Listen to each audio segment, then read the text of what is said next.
Chers amis, Erev Tov et Shabbat Shalom, nous sommes jeudi soir 26 du mois d'octobre et déjà le Yud Bet du mois de Freshvan. Décidément, un peu fatigué. Shiur acheté ce soir par Aurel Safran, Hashem Varechoto Bechol Asherlo, pour l'élévation de l'âme de son papa Mahlouf Ben Juliette Zafran, Roi Hashem, Tenahenu Began Eden Elion, Bechol Ashervim, Imo Bichlal, Arachamim, Vasilichot Bechen, Yehi Ratson, Venomar, Amen. Tout d'abord, Aurel Zafran, d'avoir acheté ce shiur, Hashem Varechotra, Yehi Ratson, que le mérite de cette étude fasse monter l'âme de ton papa, Began Eden Elion, ainsi que toutes ces victimes massacrées et assassinées de ce 7 octobre que nous avons vécu. Que Dieu protège nos soldats et nous ramène vivants. Be'ezrat Hashem Barach. Eh bien, que Dieu nous ramène vivants tous nos otages. Donc je remerciais en ce jeudi 26 du mois d'octobre notre ami Aurel Zafran pour l'élévation de l'âme de Mahlouf Ben Juliette Zafran. Be'ezrat Hashem Barach. Et on commence tout de suite cette étude sur une grande question que nous allons élaborer, une histoire qui finira avec le Baal Shem Tov. Un grand étonnement d'ailleurs du Baal Shem Tov avec ce que nous allons voir ensemble. Dans cette paracha de Lech Lecha, il est marqué là-bas Venivrechu becha kol mishpechot ha'adama. Et là, il y a quand même une grande question qui se pose.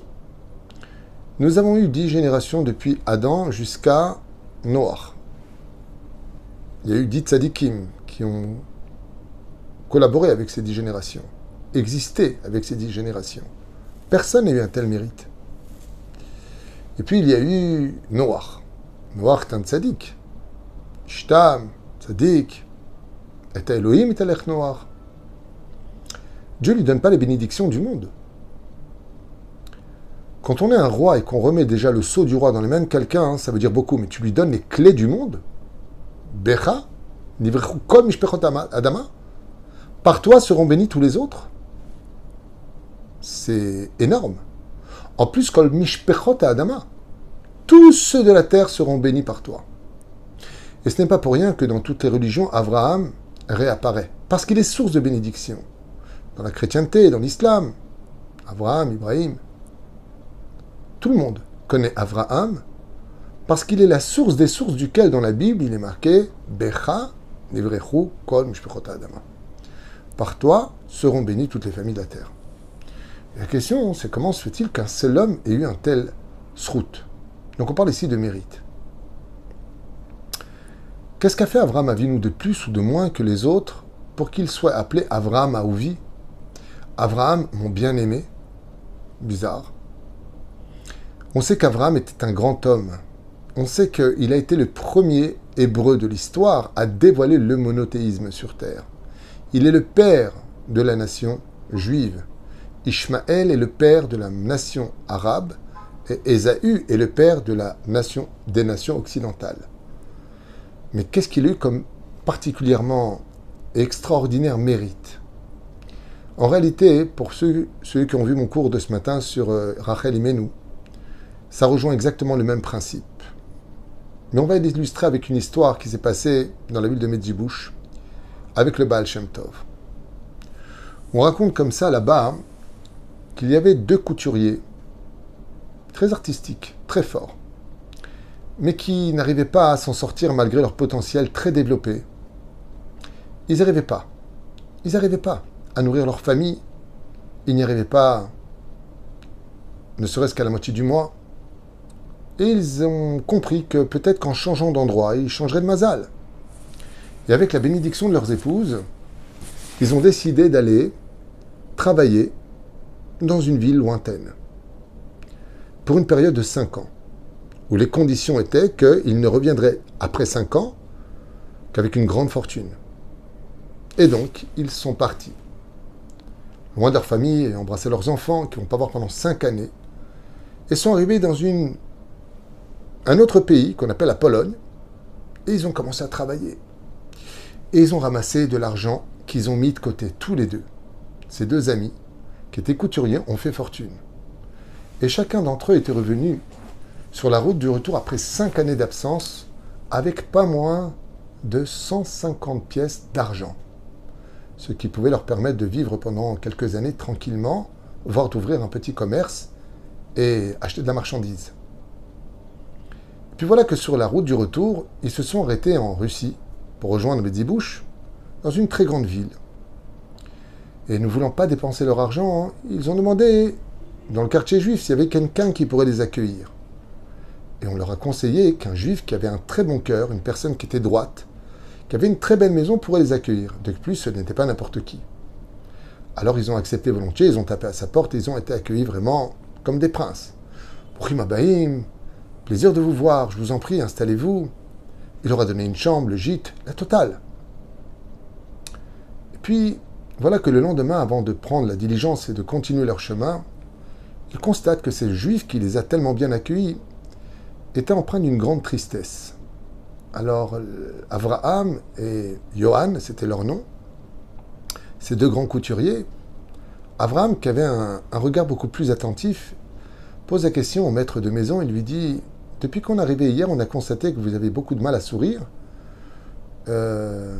Pourtant, vous avez l'air d'être bien. Et là, on part et on vous voit encore triste. » Et à ce moment-là, il leur répond « Oui, effectivement, je suis triste parce que je suis le conseiller du duc de la région. Et le duc est quelqu'un d'assez large. Il aime bien les juifs, mais quand les choses ne se passent pas comme il le veut, il devient vraiment cruel. Et il m'a demandé pour le mariage de sa fille de lui trouver les meilleurs couturiers du monde, car il veut une robe très spéciale. Et le peu de couturiers que j'ai pu trouver dans toutes les villes alentours n'ont pas été à la hauteur de ses attentes. Alors aujourd'hui, je suis très triste parce que c'est mon dernier jour et si je ne lui apporte pas un couturier de très haut niveau, non seulement il risque de me punir violemment, mais il peut même me confisquer ma maison et pire encore. Les deux couturiers se regardent et lui disent « Mais vous savez, tout vient du ciel, mais nous, on est couturiers de très haut niveau. » À ce moment-là, le juif le regarde et dit « C'est vrai? Vous êtes des vrais couturiers ?» Il dit « Mais c'est notre métier.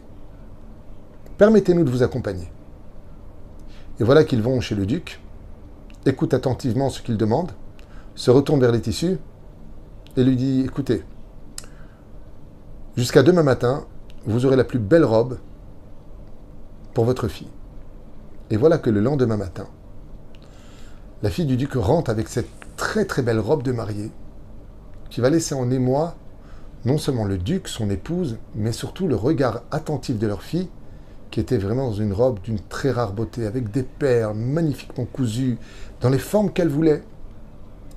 Et là, le duc, non seulement remercia son conseiller de lui avoir apporté deux personnes si extraordinaires, mais remit une somme d'argent colossale pour récompenser ces deux couturiers qui avaient fait en l'espace de quelques heures, non seulement dessiner la robe, cousu la robe, mais parfaitement adaptée à ce qu'ils voulaient.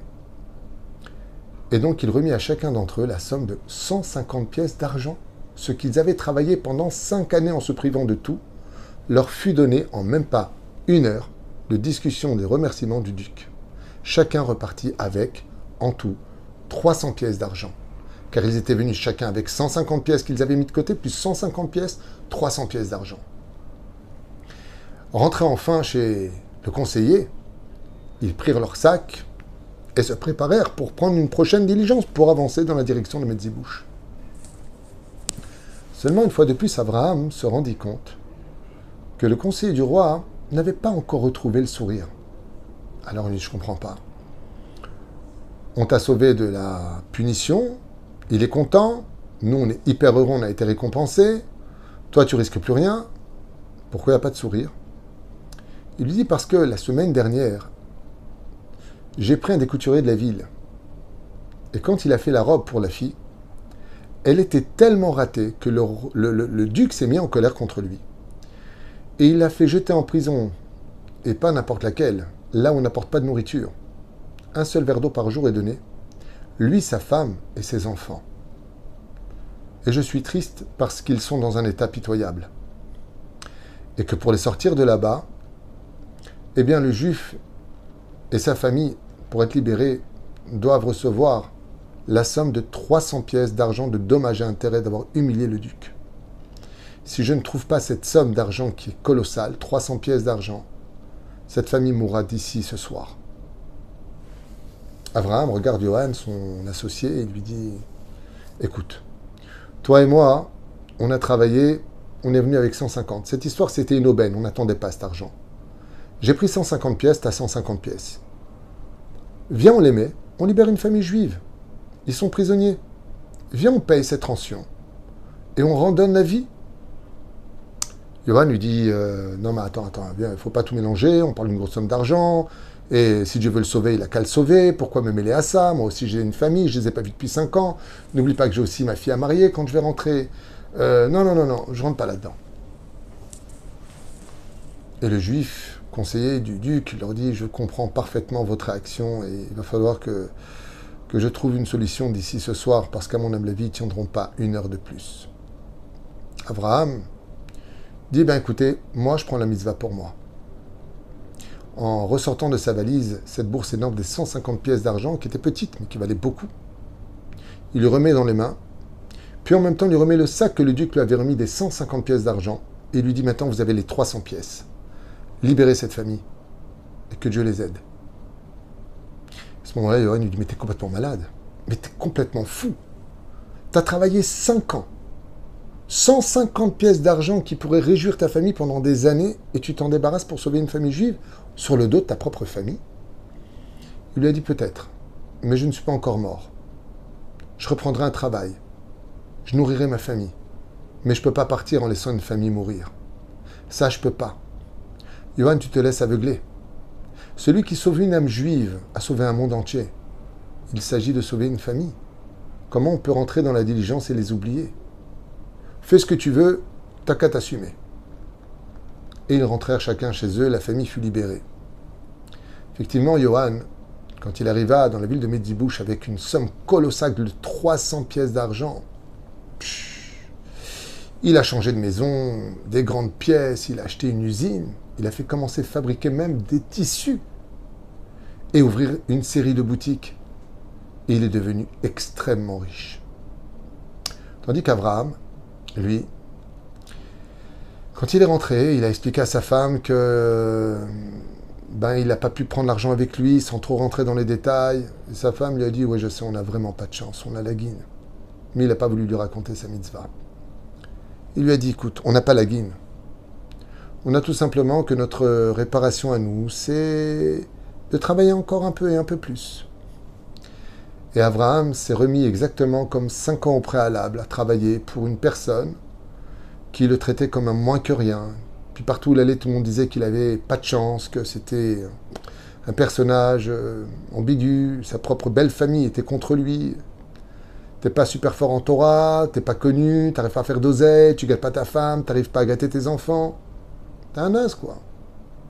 Abraham était complètement humilié partout où il allait, personne ne faisait attention à lui, personne ne lui faisait une place. Mais lui marchait toujours la tête haute. Jusqu'au jour où, avec son propre patron, tellement humilié, qu'il finit même par se faire renvoyer. Abraham regarda le ciel et dit à Kadosh Baruch Hu, écoute Hachem, moi, je sais que c'est pas l'homme qui donne la parnassa à l'homme, c'est toi. Yiratson, que tu me donnes les moyens juste au moins de nourrir ma famille dignement. À peine avait-il fini sa prière qu'arriva un marchand de tissu avec sa charrette et lui dit, dis-moi, tu sais où il y a des couturiers ici, j'ai du tissu à vendre. Il lui dit, du tissu à vendre? Je peux voir ce que tu as. Il commença à voir ce qu'il avait et il lui a dit, écoute, tu as de très très beaux tissus et de belle qualité. Le problème, c'est que je t'aurais bien pris un rouleau parce que je suis couturier. Mais je n'ai pas du tout les moyens de te payer ne serait-ce qu'un mètre de tissu. Mais je pourrais faire de belles choses avec. Il lui a dit, alors, je ne comprends pas. Si tu n'as pas d'argent pour me payer, comment veux-tu que je te le vende? Il lui a dit, je te propose autre chose. Je te bénis de tout mon cœur que tu réussisses sur tous tes chemins. Et toi, en contrepartie, tu me donnes un rouleau de tissu. Le marchand a regardé comme ça et lui a dit, c'est un drôle de troc que tu me proposes, mais Min Hashem Haïm, je vais accepter, je vais te dire pourquoi. En venant dans cette ville-là, je venais pas pour vendre ce tissu dans l'absolu. Mais j'ai acheté beaucoup de rouleaux et il faut absolument que je fasse une affaire qui peut me rapporter beaucoup cet après-midi, vers 3 heures de l'après-midi. et j'ai peu de chances de gagner cette affaire. Il y a trop de concurrents. Et je me suis dit, il me faut une bénédiction de quelqu'un. J'ai demandé à Dieu sur la route de m'envoyer quelqu'un pour me bénir et réussir dans mes affaires. Et toi, que je ne connais pas, tu me proposes de me bénir, alors je le prends comme un signe du ciel. Prends ce tissu et bénis-moi. Abraham lui a pris ce rouleau de tissu avec lequel il pourrait commencer à faire des vêtements, un peu les vendre pour se nourrir. Et vers 16 heures, ce vendeur de tissu revient vers Abraham et lui dit, tu sais, il faut que je te dise quelque chose. J'avais peut-être 5% de chance de remporter cette affaire. Je l'ai remportée tellement facilement que j'ai compris que c'était ta bénédiction. Alors je voulais te remercier. Seulement à peine le soir venu, un autre commerçant tapa à la porte d'Abraham. Il lui proposa toutes sortes de choses. En contrepartie, je ne veux pas d'argent, juste une bénédiction. Ma femme et moi, on est stériles. On n'arrive pas à avoir d'enfants. Alors Abraham leur a dit, dans 9 mois, si Dieu veut, vous aurez un beau bébé dans les mains. Et voilà que quelques mois plus tard, on annonça qu'elle était déjà enceinte et elle accoucha d'un garçon. Et au fur et à mesure des mois, voire des années, la queue était devant la porte d'Abraham. Bien entendu, cette histoire arriva aux oreilles du Baal Shem Tov. Et on dit, tu sais, il y a un homme simple qui est couturier, et tout celui qu'il bénit est béni. Le Baal Shem Tov a dit, il faut que j'aille rencontrer ce personnage. Pour que Dieu lui donne la force de la bénédiction, c'est que c'est quelqu'un d'exceptionnel. Il arriva à son rendez-vous, tapa à sa porte. Abraham se retrouve en face du Baal Shem Tov, le maître de Metzibush, le maître de la Chassidoute. Il lui dit, je suis venu te rencontrer pour savoir qui tu étais. Alors Abraham, qui était très humble, lui a dit, mais Kvod Arav, vous avez perdu du temps, de l'étude, votre carrosse est fatigué pour rien. Je ne suis rien ni personne. Afar va efer anochi, la poussière de la cendre. Pourquoi êtes-vous venu me voir? Vous êtes la source de toutes les bénédictions. Il lui a dit, mais on m'a dit que tu bénissais et que les gens étaient exaucés. Quoi qu'ils demandaient, tout ce que tu bénissais était béni par Dieu lui-même. Je voudrais comprendre quel mérite tu as eu. Il lui a dit, je n'en ai pas. Je ne fais pas exprès. C'est les gens qui ont de la chance, c'est pas moi. Le Baal Shem Tov lui confirma que c'était sa bénédiction qui faisait fruit et résultat. Alors il lui a dit, écoute, puisque tu ne connais pas ton mérite, raconte-moi ta vie. Et il lui a raconté le nombre de souffrances qu'il a endurées. Que déjà il était orphelin quand il était petit, qu'il a dû travailler depuis si jeune, qu'il n'a jamais eu vraiment de chance, qu'il a toujours été humilié, qu'il a toujours été ceci. Puis il arriva au récit où il a donné toute sa fortune pour sauver une famille juive. Et puis affronter le regard de sa femme. Et comment se relever de la pauvreté pour laquelle il était parti pendant 5 ans. Et les humiliations et les moqueries de sa belle famille et de tous les endroits où il allait. Mais qu'il avait gardé une totale confiance en Dieu. Parce qu'il savait qu'il était sur le chemin de la vérité, de la tmimout. Le Baal Shem Tov lui a dit, maintenant je comprends, Béhémet, que tes bénédictions viennent des forces du bien, pas des forces du mal. Parce que tu as souffert comme Avraham Avinu. Celui duquel il est dit, Venivrechu becha kol mishpechot ha'adama, c'est Avraham Avinu. Et le Baal Shem Tov lui a dit, tu sais pourquoi il a pu bénir tous les autres? Parce qu'il a passé 10 épreuves dans sa vie. Lui ici, il a été ballotté, on lui a pris sa femme 2 fois de suite, on lui a demandé de faire la Brit Mila à l'âge de 99 ans, on lui a changé son nom, et puis Ishmaël qui voulait tuer son frère, il a dû renvoyer. Combien d'épreuves a eu Abraham? Combien de mises à l'épreuve il a eu jusqu'à la fin de sa vie? Ou même pour enterrer sa femme, alors que la terre lui avait été promise, il s'est considéré comme un étranger, tellement humble qu'il a dû payer 400 cycles d'argent pour enterrer sa femme. Et toi, tu as donné toute ta fortune pour sauver une famille. Et Abraham, d'Abraham, l'okam qu'Abraham. Depuis Abraham jusqu'à Abraham ne s'est pas levé comme Abraham. Le Baal Shem Tov lui-même lui demanda une bénédiction. Parce que des gens simples dans la vie, qui ont tellement souffert, tellement été humiliés, tellement été rabaissés, tellement été ignorés, de rester toujours digne et droit, parce que tu sais que tu es dans la vérité d'Hachem, parce que tu crois en Dieu, parce que tu ne mets ta confiance que en Dieu. Alors Akadosh Baruch Hu, à l'image d'Abraham, Becha nivrechu kol mishpechot ha'adama. Le Talmud nous dit, ne prends jamais à la légère la bénédiction d'une personne simple à tes yeux. Parce que c'est souvent chez les gens les plus simples que se trouve toute la grandeur de l'âme des gens qui brillent le plus devant Hachem.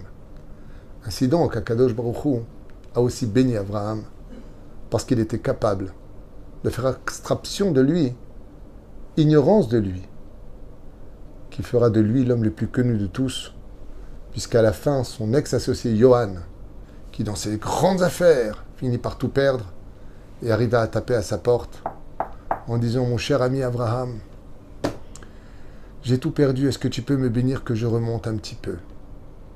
Il lui a dit « Tu vois, moi j'avais donné 300 pièces et aujourd'hui c'est moi qui te bénis pour que toi tu remontes. Tandis que toi avec tes 300 pièces t'es monté très haut et ça t'a fait perdre la tête pour tomber très bas. » La vie tourne. Et en fin de compte, ce sont souvent ces chausse-pieds qu'on met dans le tiroir et qui nous intéressent si peu, pour lesquels on ne donne jamais une place favorable, mais qui sont capables de nous faire pénétrer nos chaussures pour faire de grands trajets. Ainsi donc, chacun de nous avons des rôles à jouer.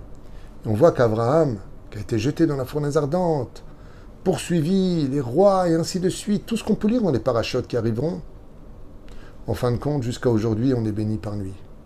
Puisque nous disons 3 fois par jour, Baruch Ata Hashem, Magen Avraham, le bouclier d'Abraham, le protecteur d'Abraham. Pourquoi ? Parce que malgré toutes les épreuves, il est resté digne d'être hébreu, fier d'être juif et particulièrement heureux d'être dans la Torah. Malgré tout ce qu'on lui a dit, tout ce qu'on lui a fait, son nom vit encore, comme Avraham, ce couturier dont on vient de parler. Moussar Eskel, Amarlo Baal Shem Tov, Irbo Kamocha Israël, que se multiplient des Avraham comme toi au sein du peuple d'Israël. Shabbat Shalom Borach, ou Beshem Hashem Naaseh Venatzliach.